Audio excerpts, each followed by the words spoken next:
ये तो बड़ा तंदुरुस्त गधा है, इसके अच्छे पैसे मिलेंगे। ही ही ही। मध्य रात्रि में एक चोर ने शेरू को चुरा लिया। रामू और श्रीमती को इसकी खबर तक नहीं हुई।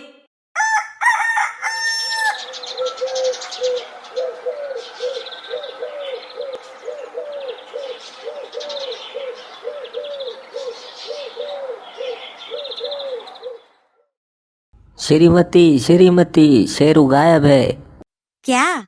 अरे भगवान, अब क्या होगा? मुझे लगता है कोई उसे चुरा ले गया। मैं बाजार जाकर पता करता हूँ। रामू बिना समय गवाए बाजार की तरफ चल दिया। लो भाई लो, तंदुरुस्त और तगड़ा गधा सिर्फ 500 रुपए में। लो भाई लो, लो भाई लो, लो भाई लो, तंदुरुस्त और तगड़ा गधा सिर्फ 500 रुपए में। तगड़ा गधा सिर्फ 500 रुपए में। ये तो मेरा शेरू है, रुको चोर। तुम्हें शर्म नहीं आती? किसी का पालतू जानवर चुरा कर बेच रहे हो। मारो इसको, मारो इसको। मुझसे गलती हो गई, माफ कर दो। गलती सुधारने का समय है। किसी और का हक छीनकर खुश नहीं रहा जा सकता। रामू अपना शेरू लेकर घर लौट आया। उसने एक सीख समझी और सबको समझाई कि मेहनत और ईमानदारी ही सबसे बड़ी दौलत है।